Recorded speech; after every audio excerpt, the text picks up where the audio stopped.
Nhưng không biết là mình tự record mình được tự record được từ cô. Nhưng mà không biết record thì điểm danh kiểu gì ấy?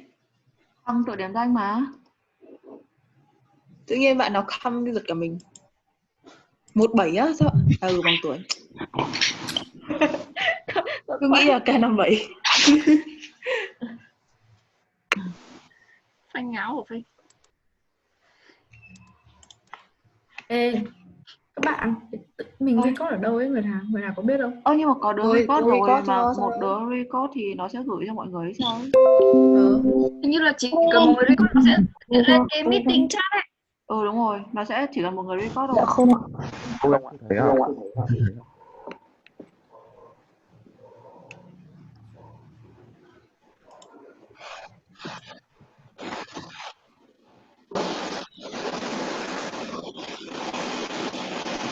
Diệu Linh started record này.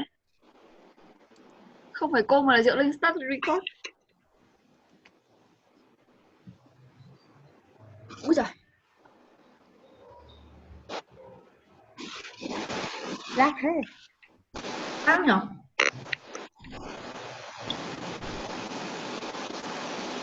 Các bạn đầu nó test về cái việc thằng host nó rất là độc tài.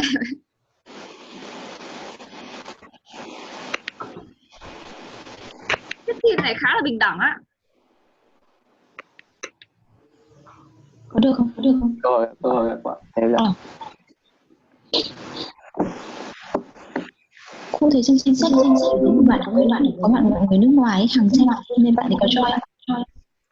Dạ có ạ. Ok. Mẹ tiếng bị đắc bồ không? Cô hỏi các bạn nước mình trước nhé, là có bị nhanh quá không? Cô thấy có một bạn nhắn tin là cô giảng cho các bạn một chút. Các bạn có thấy bị nhanh quá không? Có cô ạ. Có hơi nhanh quá. Hơi nhanh một chút ạ. Nhưng có nghe rõ không? Rõ ạ. Ok. Thì cô sẽ giảm tốc độ lại một chút nhé.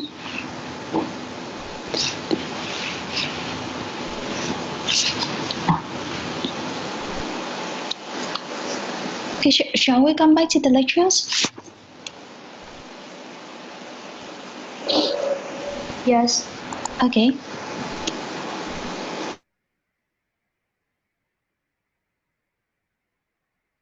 So the next thing that I'd like to introduce you to is the 5 rights of logistics. Actually, this is not really the only one. The only one content that introduced in logistics in one material. What I mean is, for the other materials, so they can introduce maybe 6 rights, sometimes 7 rights. But I take the most popular ones. I mean the 5 rights of logistics. So you can see for the other materials maybe 6 rights or 7 rights. That's fine. That's fine. But I take the most popular one is the 5 rights of logistics. The 5 rights of logistics actually used to explain the purpose of logistics system. So in which the first thing is right items. Right items. It means we have to do many things like planning, like implementing and controlling all the activity in the logistics system. But the final purpose is we need to distribute the right item, right products to the customer.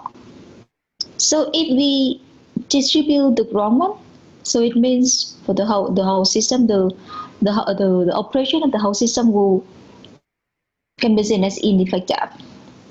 The second thing is right place. The right place, it means we need to not only distribute the right item, but also distribute to the right item to the right place. Right time. Right time. So you can see that the right time is very important. Sorry, a moment please.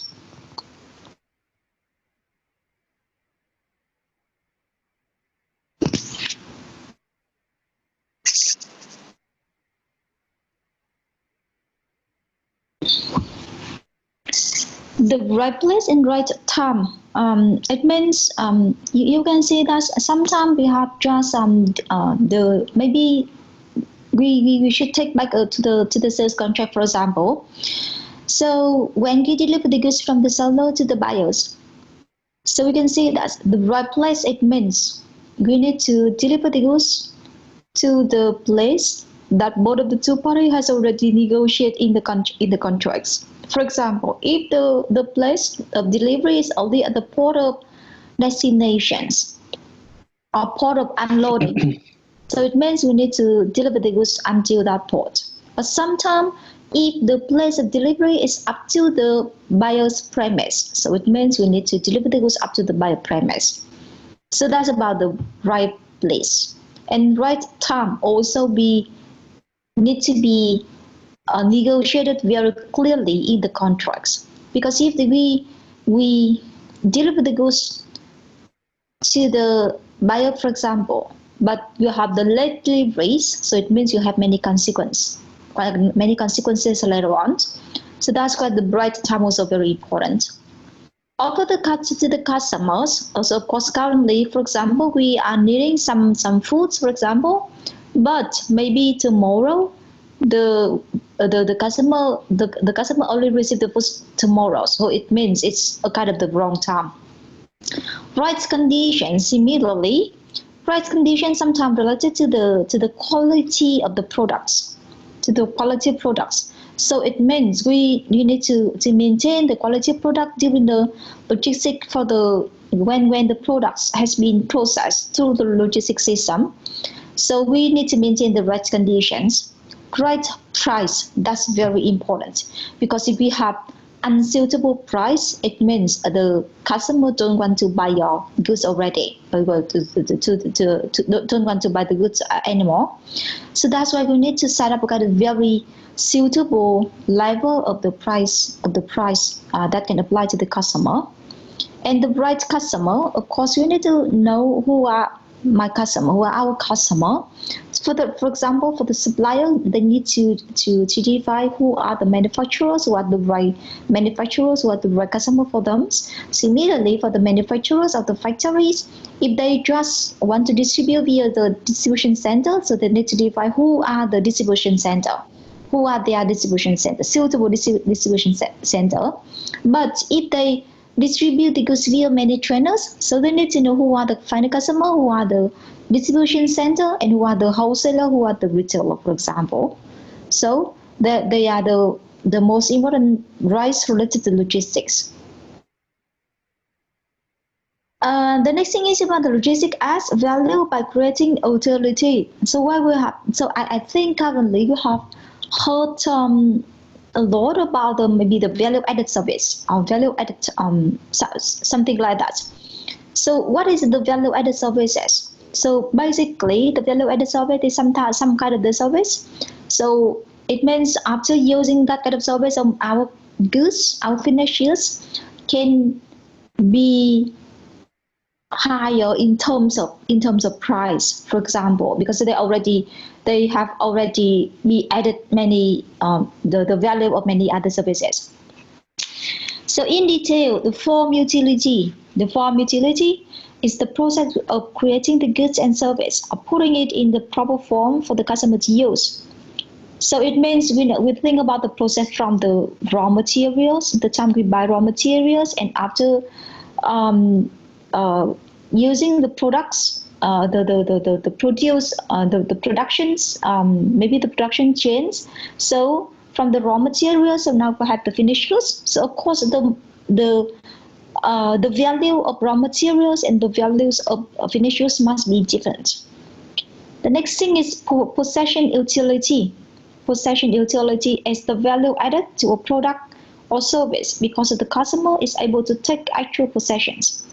So it means we think about the ownerships. So if the customer can take the ownership of that kind of finished goods, so of course they can add it. It means we have some added value have already been added into our finished goods. For the time utility, it means the value added by having an item when it's needed. So as I mentioned with you previously, that the right time is very important, because when you made an order, so it means we want to receive that kind of products on time. So because if late, so many kind of consequences can be happened. Place utility, it means having the item or service available where it's needed. So it's different from the time utility. The time utility is when it's needed, but the place utility means where it's needed. So we need to deliver the goods to the right place. So this is another way to explain for the right place. So please take a look into the components of logistic management. The components of logistic management.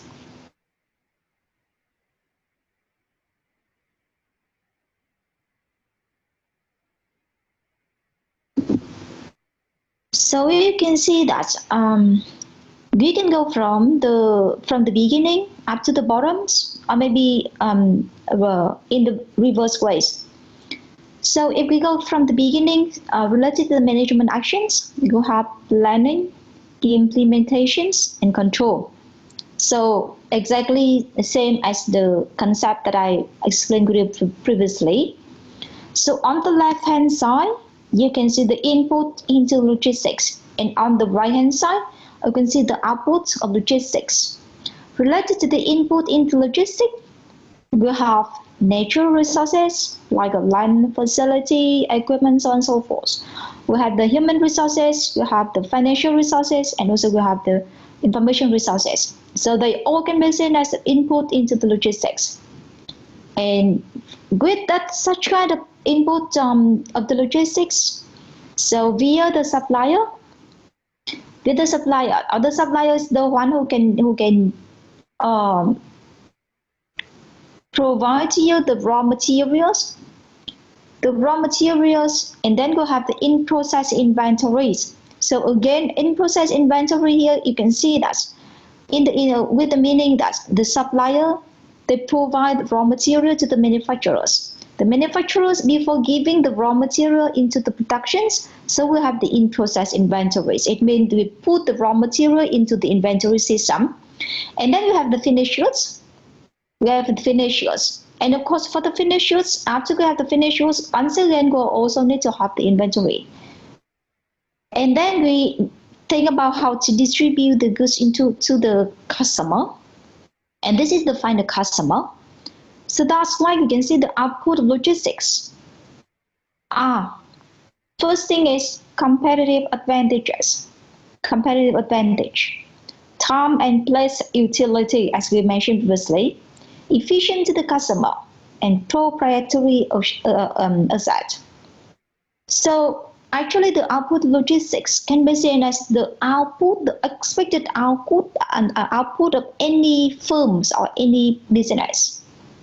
Because everything here is meeting how to meet the needs of the final customer with the competitive advantage, with the time and place utility, with the efficient movement to the customer, and with the proprietary asset. So how to reach that kind of outputs? So we have to see the last thing is about logistic activities. So logistic activities can be seen as the follows: customer service, demand forecasting. What is demand forecasting?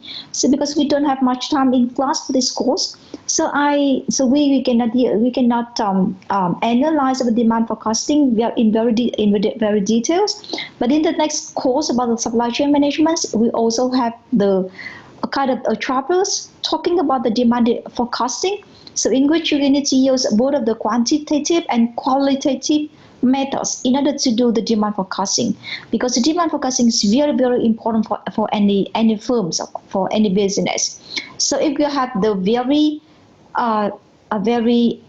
effective demand forecasting, so it means this is the good basics for us to maintain the suitable level of inventory, so that we can, on the other hand, on the one hand, we can meet the customer requirements, but on the other hand, we can maintain the suitable level of inventory. It means we can avoid the obsolescence and we can avoid the very high inventory costs. And the other thing is distribution communications, inventory controls, material handling, order processing, parts and service support, plant and warehouse size selections. This is also the other thing that we have to do in the supply chain management. It means we have to see about the locations, where to put the plant and warehouse. The procurement, it means related to the process between the manufacturers, the manufacturers and the supplier. It means how to buy the raw materials from the supplier. This is also very interesting because currently, of course, nobody relies only rely on only one supplier. It means you need to expand our supplier base. And because if we just rely on only one supplier, so sometimes if something happens to that supplier, it means you have to stop our operations. But how to choose the suppliers among the very large base of suppliers, that's another problem for us. So we also need to do based on the mathematical methods.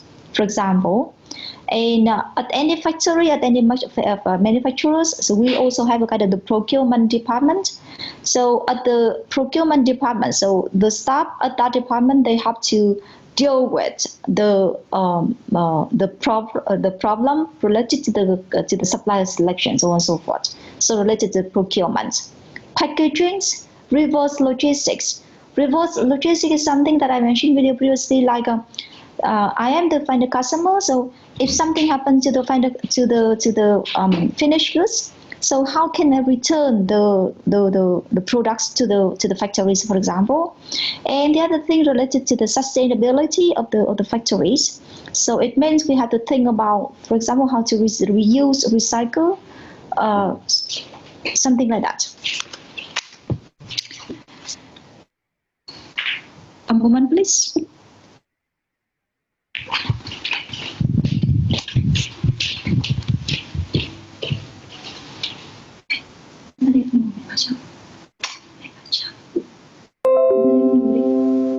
Taking con làm test con ra đây con ngồi đi, còn mẹ sẽ ra vào cho mẹ ngồi.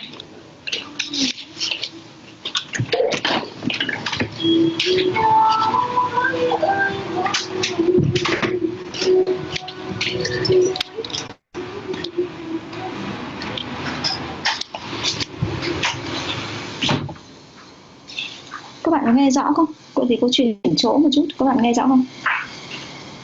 Có ạ. Ok. Có ạ.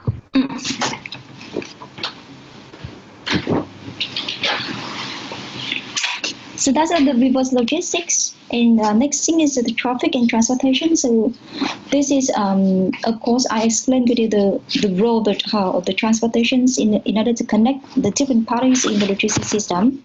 And then the warehousing and storage. This is another thing. And it's different from the inventories. The inventories, it means you have to think about the inventory costs and also the obsolescence, and also how to meet the customer requirements. But for the warehousing, and storage, it means we think about the layout and how to pick up the items in the warehouse system. So that's why this is also another very important things in the logistics system and also the supply chain management, because you know that in the supply chain management.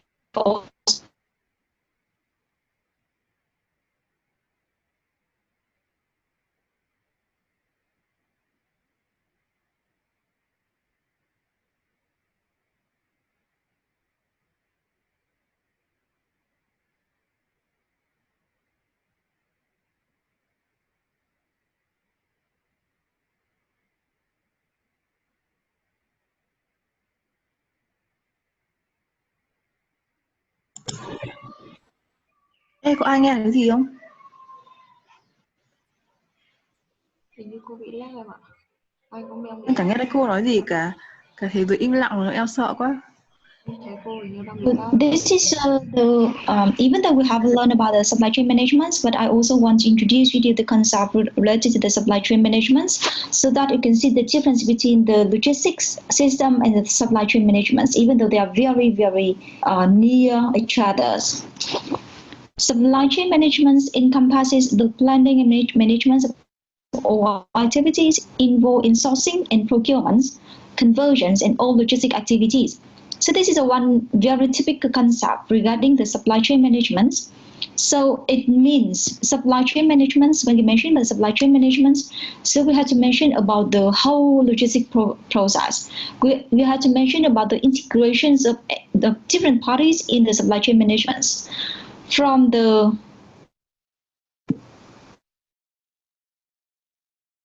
bạn làm vệ chỉnh slide của cô đấy.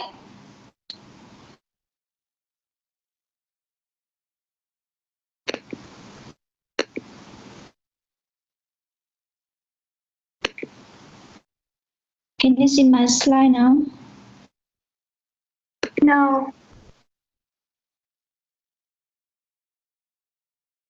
Các bạn có nhìn thấy slide không? Dạ không ạ.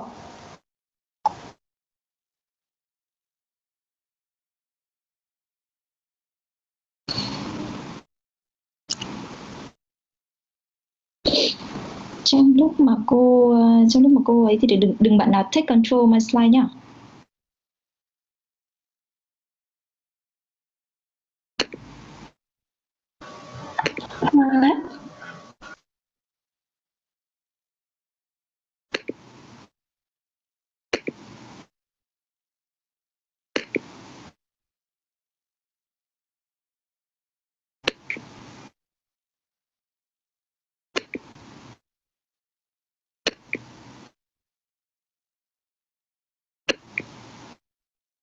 Các em nhìn được chưa?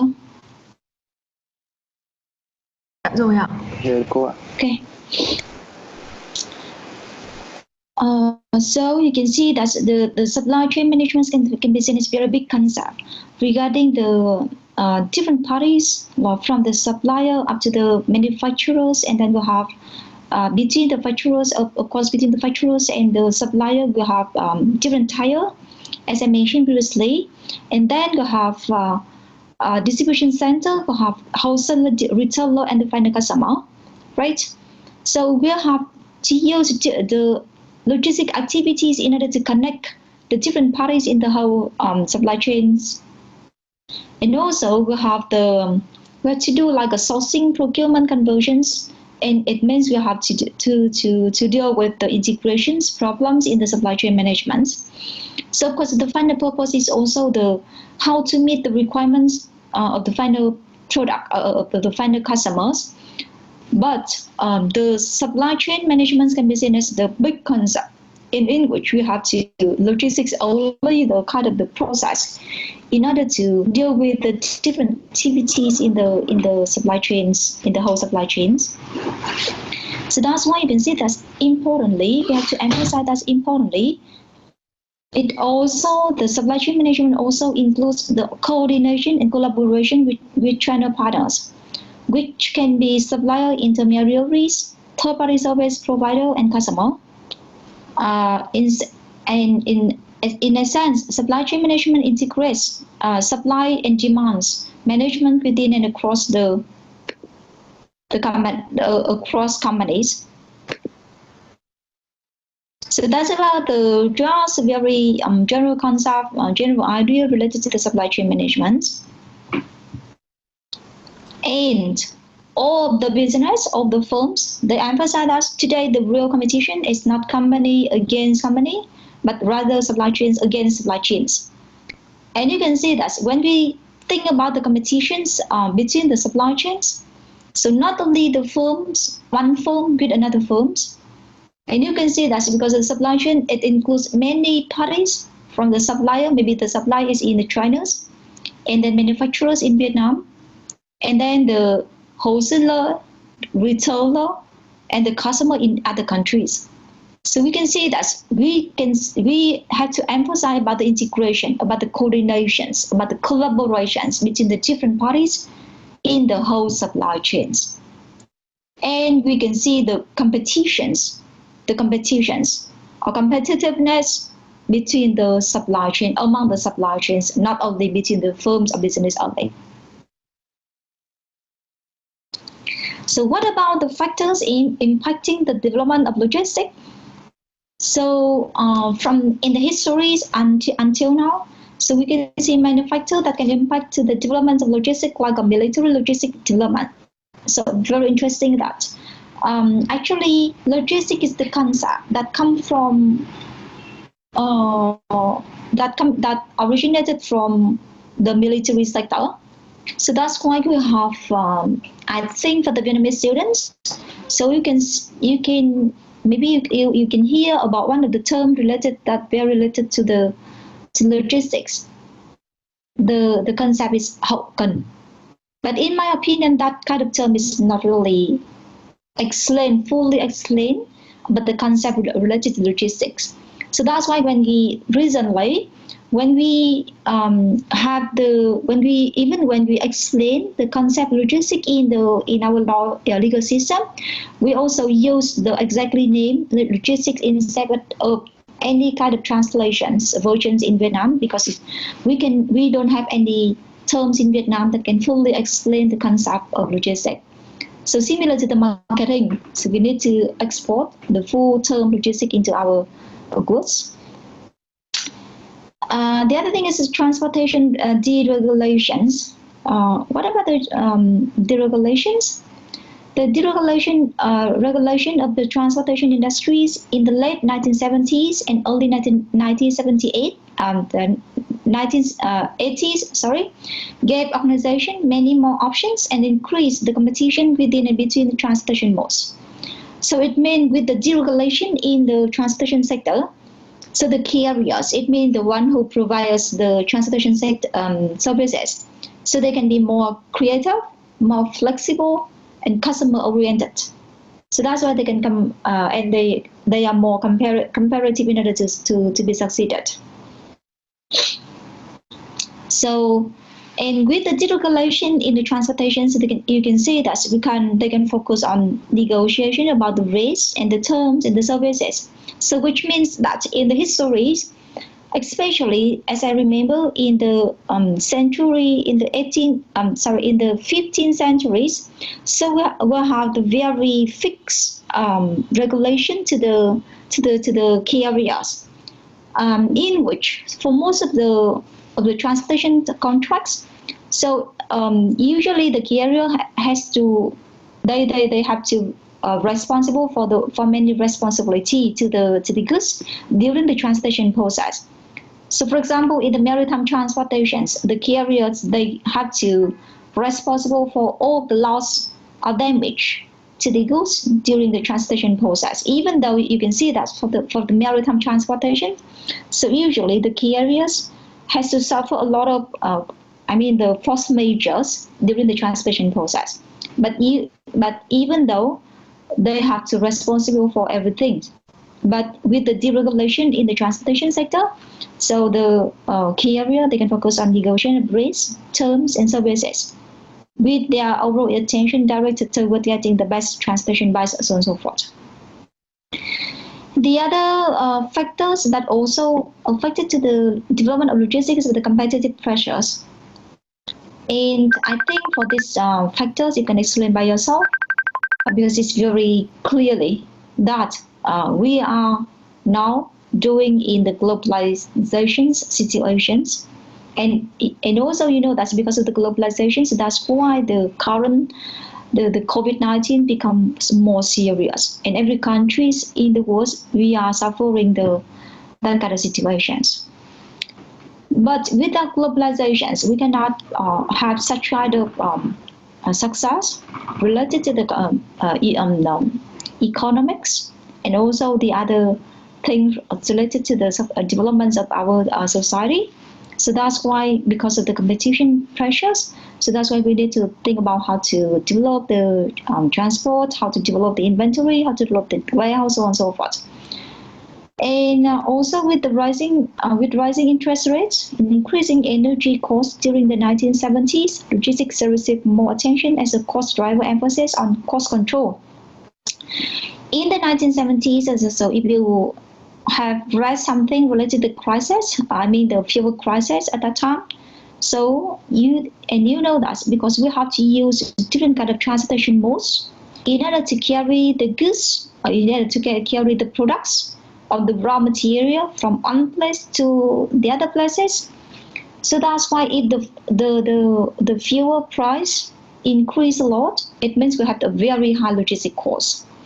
And if we have a very high logistic cost, it means the competitiveness will be reduced because our the price of our finished goods will be very expensive.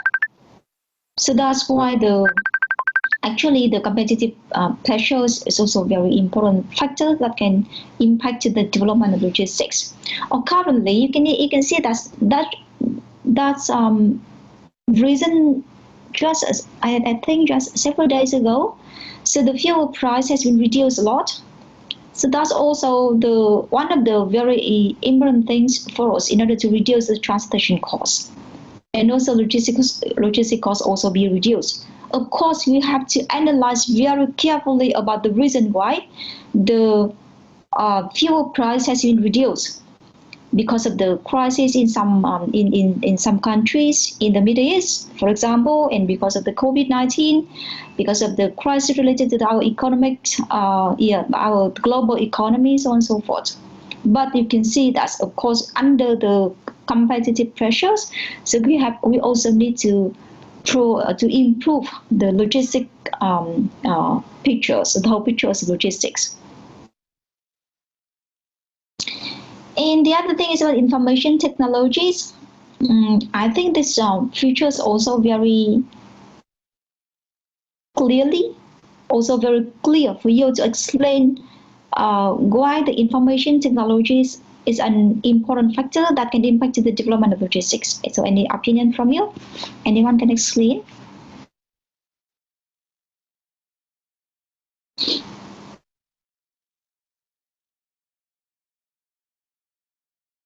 Anyone can explain how information technologies can impact the development of logistics?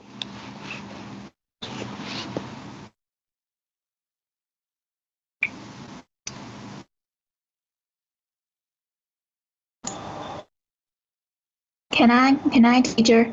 Sure, please. In my opinion, information technology can help to develop, for example, softwares that can allow for better management of the flow of goods and the movement of goods. And it can also help logistics companies, for example, to manage their warehouse capacity so they can know whether to import more materials or to produce more or produce less in accordance with the amount of materials they have left. Exactly. Okay, thank you. Any other opinions related to the information technologies?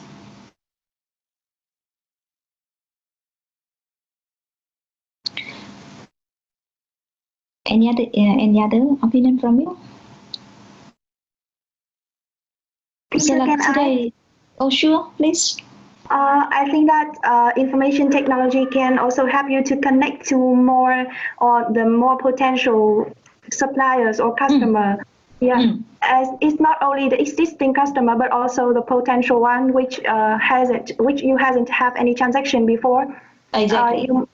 And IT can connect you to these kinds of parties. Yes. Any other opinions still? Because information technology is a very, very important one.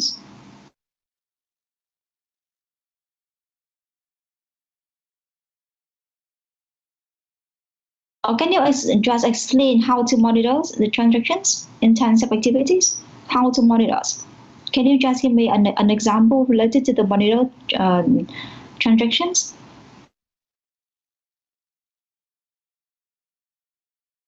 Do you know any kind of software or any kind of the tools that used in order to monitor the transactions in terms of the intensive activities such as ordering, movement of goods, so on and so forth? Hi. Yeah. I think that it's thanks to the apply of database system.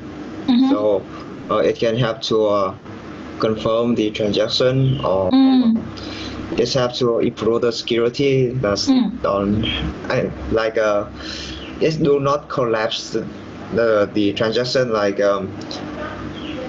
if the same account have I mean like that doesn't allow for two people in the same time that make the same transaction on the same account, so it have to exactly. It have to security and Yep. do not have any bug. Yeah, I think so. That's fine. And interesting. Anything else? I think the second reason is very fundamentally is it have to write email instantly, right? So the information has been conveyed everywhere into the world, and people have easy to talk with the other and then transfer the idea, so they can understand and everyone. So it have to people collaborate more easily. Yeah, exactly. That's all. Okay. Thank you. And the other thing is, I think all of you also very familiar with this. You know that, for example, if you made an order online, maybe from the Tiki or Shopee, Lazada, so on and so forth, right? So now you can track your order. So, for example, when your product has already been delivered or has already been left from the warehouse, so you can track, right? Or maybe, for example, you are when the goods already be delivered to the shippers. We call this the shipper, but actually the next chapters I'm going to give you the very detailed information or the concept related to the shippers. So currently, just call as a kind of the very popular concept in our countries like a shipper. So when the shipper is going to give you the products, so of course you can track. For example, you can receive a message from the Tiki, from the Shopee, from the Lazada that you are going to receive the products in the next 30 minutes, for example, right? And the other thing is you can see that because in for example, for each truck now, so each truck now needs to be installed with maybe the GPS. So basically, with the GPS, we can track the place, the location that our trucks are in currently, for example. And so if something happens, like accident or any other problems happens, so immediately we are the managers. We just stay at our office, but we can see what happened with our trucks, so on and so forth. What happened to our goods? What happened to our raw material, so on and so forth. So that's a very important thing that you need to understand about the roles of the information technologies. Anything else? Teacher? Yes, because you mentioned the truck tracking system. One time I paid a visit to this logistics company, and not only does the system allow for tracking, but also allow for optimization. So for example, if there is a truck coming from place A to place B, and normally the truck delivers the good from A to B, but if there is another order from B to A, for example, or from B to C, then that truck can drop off the first order at B and then take the second order from B to elsewhere. That's right, exactly. Yes. So that's for that activities we call this is how to optimize the activities of trucks, right? So based on the successful, based on the results of based on the developments of the information technologies. So that's right. That's very right. Thank you for your contributions. And the next thing is the channel powers. It means shifting channel power from manufacturers to retailer, wholesaler, distributors has also had a profound impact on logistics. So I think I already explained with you in the previous part that in order to distribute our finished goods to the different parties in the supply chain, so we need to use the channel powers. So with the development of channel power, so we can distribute via maybe the distribution center, and then or sometimes we just distribute directly to the wholesaler, to the retailer, or the final customer, for example. And profit leverage, Actually, when you mention about the profit leverage, it means we mentioned about the relationship between the sub logistic cost and the effectiveness of the operation of the firms. So, for example, according to the statistics of some firms, they say that $1 served in logistic cost has a much greater impact on the organization profitability than $1 increase in sales, because $1 served in logistic cost, it means we can serve at many chains, at many parties in the supply chains. And there are costs associated with sales. Cost of goods sold, $1 increase in sales does not result in $1 increase in profit. So that's about the impact of profit leverage. You can read in further details later on. So I think today you can stop here. And in order to prepare the next class again, I want to remind you about our schedules. So we have 2 classes per week, one at 7:30 a.m. on Wednesday, and the second one at 9:30 a.m. on Friday. So in order to prepare for the next class, so please read the rest part of these chapters, and then we come directly to the chapters number 1 of the part 2 related to transportation and freight forwarding. So for the chapter, so the second part related to the international freight forwarding and transportations, so please review very carefully 11 terms and conditions in the Incoterms 2010. So it means you have to understand very well about the rights and responsibility of the sellers and the buyers for each terms and condition in Incoterms. So please be ready, because I will give you some questions and also maybe the mini test related to the Incoterms to the next class. Is that okay? Yes. Yes. Yes. Okay, so today we can stop here. So if you still have any questions or comments or